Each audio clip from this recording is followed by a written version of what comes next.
As we discussed in the previous video, that order of reaction can be determined only experimentally, cannot be done theoretically. So, there are various methods to determine the order of reaction. Like one method is graphical method. Graphical method, as the name is indicating, that graph will be plotted. So, where will we plot the graph, or where generally we use this method? This is generally used for those reactions where there is only one reactant. If there is a single reactant present, then we can use this method, that is graphical method. What do? We measure the concentration of the reactants at different time intervals, and then we plot a graph. And by plotting a graph, by taking the slope, we take the instantaneous rate of reaction, and that instantaneous rate is plotted against the concentration of the reactant. Say for example, if we have a reaction, that is n moles of A reacting to give us a product. Say this is the reaction. Now here, if I write the rate law, it will be expressed as rate is equal to, not directly proportional to, let's write it directly, rate is equal to K into concentration of A raised to power n. So, we are supposed to determine the order of the reaction, that is the power n. So, we are supposed to determine the power of this. So, order of reaction. So, how can we do it? We will plot the graph between concentration and time. We will plot the graph between concentration of A and time, and that is how, say, the graph is coming like this. So, by taking the slope at various instants, we measure the rate of reaction. So, whatever the rate will be coming, if that rate is directly proportional to the concentration of A, it means it is a first order reaction. If the rate is directly proportional to A square, then it means it is a second order reaction. So, it is a hit and trial method. If it applies here, so first order, if it is applied here, then it is second order reaction. So, it is a hit and trial method and used for the reactions where only single reactant is there. So, that is because this is applicable only for the single reactant reaction. So, this is one of the drawback of this reaction. Otherwise, also it is a hit and trial method. So, that is why this is a drawback of this. So, we can use some other method also for the determination of the rate of reaction. What is the other method we use? The other method we can use is that is initial rate method. Now, what is this initial rate method? Initial rate method. What do we do in this method? As the name is indicating, initial rate method, we generally measure the rate of reaction with the initial concentration of the reactants by taking the slope. So, that is how we can do is, say for example, if there are two reactants present, A and B, and we know the initial concentration of A is, say it is 0.10 molar and B is 1 molar. Say these are the concentrations, and when we took this concentration, the initial rate, say it comes out to be, initial rate, say it comes out to be 2.1 into 10 raised to power minus 3 mole per liter per second. So, this is the initial rate. So, what do? We take the initial concentration of the reactants, and with that we measure the initial rate also. Now, for the next, again we will take some initial concentration. What does it mean? Say I am keeping the concentration of B same. Let's keep the concentration of B same and just double the concentration of A. I took it 0.20 molar, and I found the initial rate for this initial concentration became 8.4 into 10 raised to power minus 3 mole per liter per second. So, here you should observe that earlier the rate of reaction when A was 0.10 molar, it was 2.1 into 10 raised to power minus 3, while now by doubling the concentration of A, the rate of reaction became 4 times. What does it mean? So, we double the concentration, it becomes 4 times. It means in terms of A, the order of reaction is 2. Right. So, the exponent of A should be 2. That is how the reaction is there. Now, what I am doing, say for example, I am keeping this concentration same. A ka concentration now I am not changing. I just doubled the concentration of B. I made it 2 molar. Now, the rate of reaction is 8.4 into 10 raised to power minus 3 mole per liter per second. So what did we found? That there is no change in the rate even by doubling the concentration of B. It means it is independent of the concentration of B. So what the rate law become here? Rate law will be rate is equal to K into A raised to power 2 and B raised to power 0. So this is a second order reaction where individually in terms of A and B, it is in terms of A it is a second order reaction, while in terms of B it is a 0 order reaction. So this is the overall order of reaction, that is 2. It is a second order reaction. Right. So this type of method is called as initial rate method, where we are keeping the different initial concentration of the reactants and then we measure the rate of reaction, and that's how we can compare the various rate of reaction with the initial concentrations, different initial concentrations, and that is how we can measure the order of reaction. So generally the numericals based on this method are asked in exam. Very important topic it is, and it is generally either 3 mark or 2 mark question is asked from here, where we are supposed to find out the order of reaction as well as the value of rate constant. So that is how we can do this type of questions. Now moving to the next. There is another method also for determining the order of reaction. It may be Ostwald's dilution method, but that's we will not discuss, it's not in the syllabus. We are starting with the next method, that is integrated rate law method. Integrated rate law method. This is another method which is very commonly used, integrated rate law method. So here what do? We take the differential rate equation and then we do the integration of that. So we are starting with it, say for example there is a reaction, we are starting with the 0 order reaction.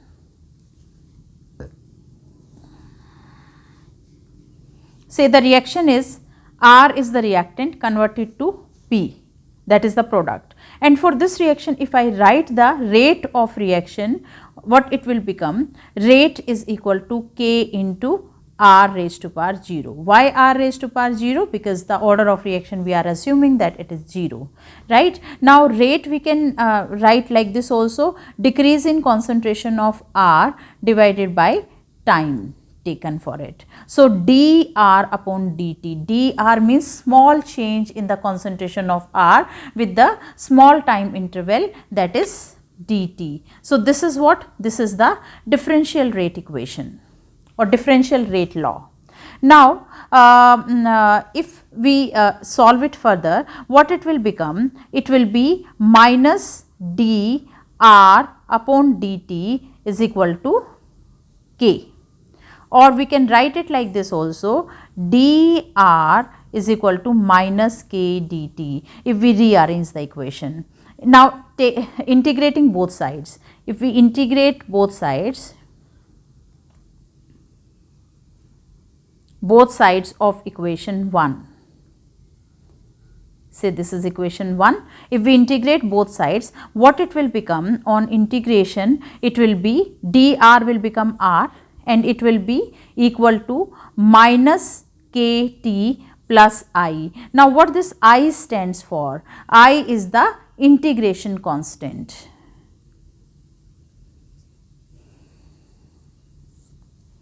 I is the integration constant. Now say for example, if we talk about the concentration, or you can say the concentration of the reactant when time t is 0. When time t is 0, then R is equal to R naught. What this R naught? R naught is the initial concentration of the reactant, right? So R is equal to R naught. Let's put the value of this in equation 1.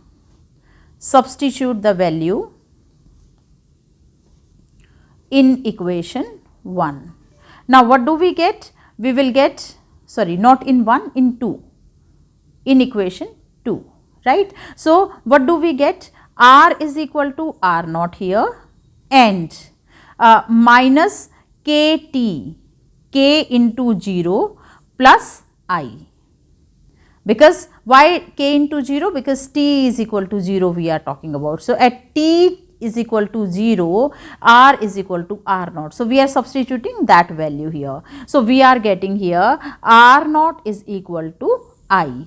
Now if we substitute the value of I in equation 2, substituting I in equation 2. What do we get? It will be R is equal to minus kT plus R naught. So, this will be the equation coming after substituting the value of I. Now, if we rearrange the equation, we will get it like this.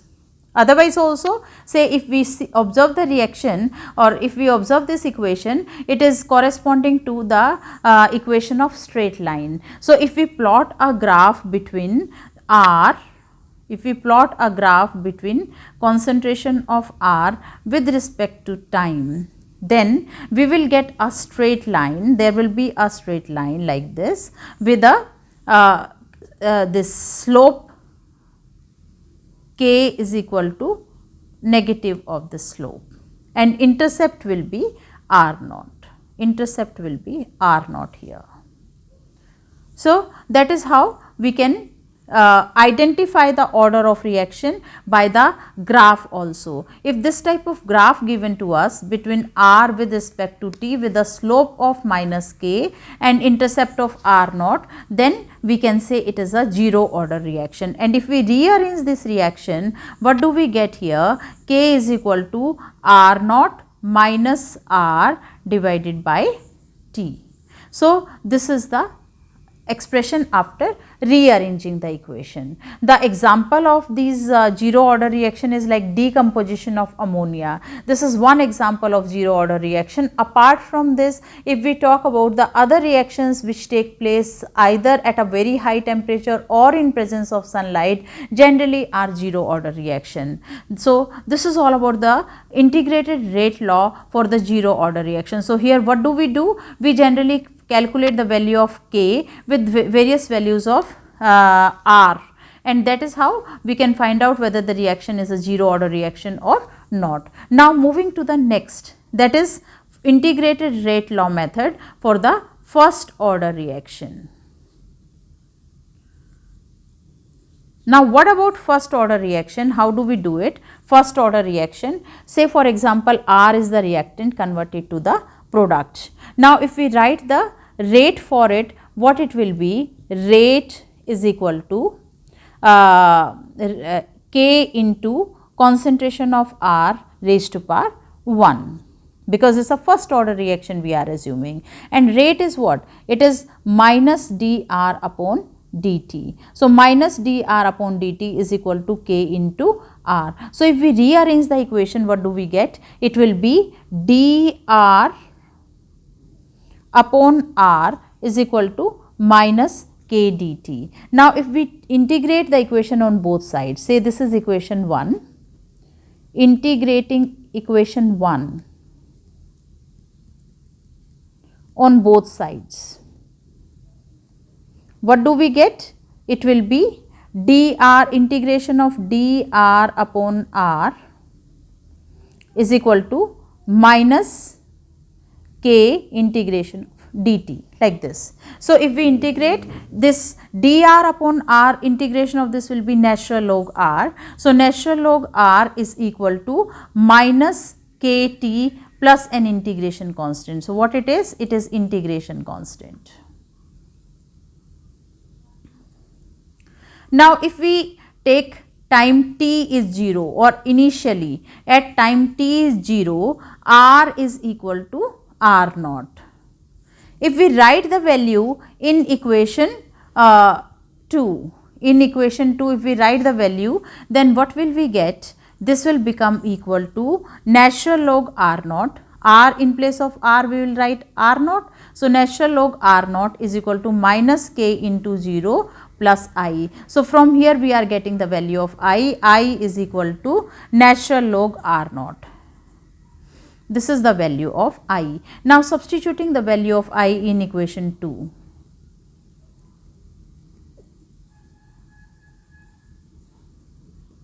In equation 2, what do we get?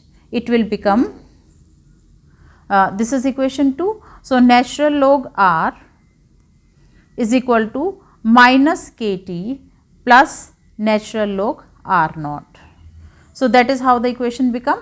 Now if we rearrange, what it will become, natural log R upon R naught is equal to minus KT, or K is equal to 1 upon T natural log R naught upon R.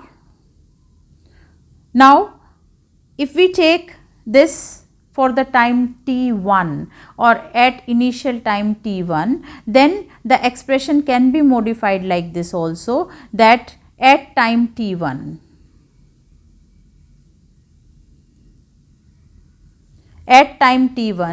this equation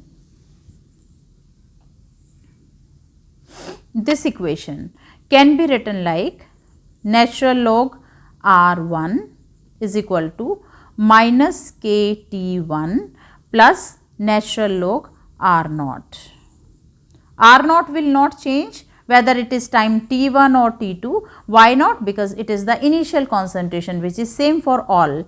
At time T2, what it will become? At time T2, natural log R2 is equal to minus KT2 plus natural log R naught.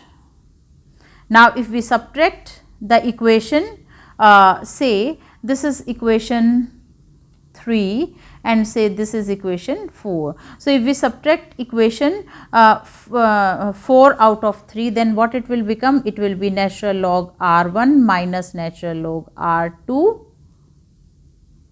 is equal to minus KT1 minus KT2, and it will become natural log R1 upon R2 is equal to K into T2 minus T1, or you can say that K is equal to 1 upon delta T. This T2 minus T1 can be taken as delta T, or let us take it as it is, 1 upon T2 minus T1 natural log R1 upon R2.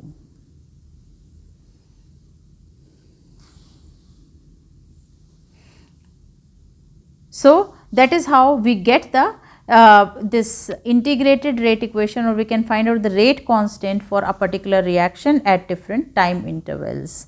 Now if we take this expression, this expression can be written in this way also.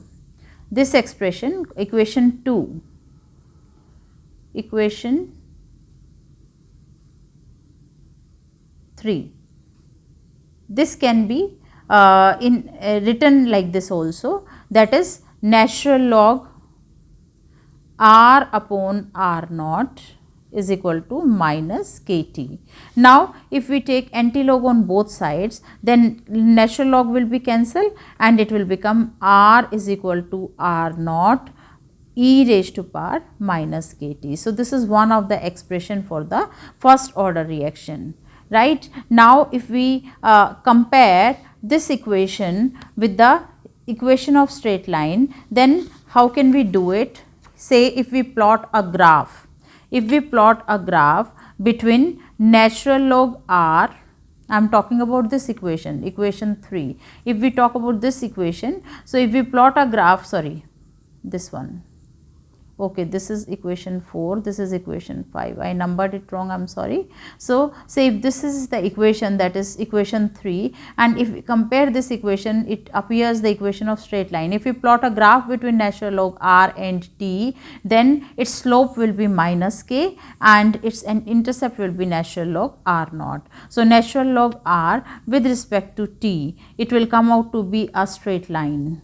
K is equal to minus slope, and here natural log R naught. So this is another type of question which can be asked for determination of the order of reaction. You are given just the graph and you are supposed to identify the order of reaction. Please mind it, if R with respect to T, concentration of R with respect to T comes out to be with the negative slope and intercept is R naught, then it is a zero order reaction, while when we plot a graph of natural log R with T and it comes out to be a straight line with a slope with a negative slope, then it means it is a first order reaction. So, we need to identify this. Now, one more thing is there, say for example, if we plot a graph between natural log r upon r naught, if we plot a graph between natural log r naught upon r, then the graph will come out to be like this.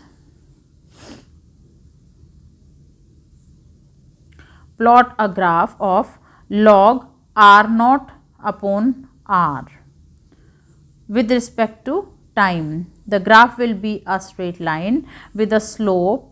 What is the slope here? It will be k upon 2.303. How is it? Which equation did we use for it? Say for example, if we take this equation, natural log r upon r naught, how can we write it? This can be written natural log r upon r naught is equal to minus kt. Now, natural log can be converted to the simple log to the base 10. So, it will become log r upon r naught. What we have to do? We have to multiply it by 2.303 to convert that. So, it will be is equal to minus kt, and here it is 2.303 multiply. Now, from here we can write the value of k. K is equal to what? K is equal to 2.303 divided by t log r naught upon r. So, by reversing the 2, we got the negative sign cancelled. So, that is how this is one of the expression which is generally used in numericals. It is r naught upon r. It is r naught upon r. So, this is the final expression used in most of the numericals for the first order reaction, and from here only we plot this graph. If we plot a graph of this versus t, this versus 1 upon t it should be, or time. 1 upon t if we will do, then it will be opposite. So, if we take the graph of log r naught upon r with time, then it will come out to be k upon 2.303. So, that is how we can do is. So, this is another formula. Based on this, the numericals can be asked, and this finishes with the determination of the order of reaction experimentally. Thank you.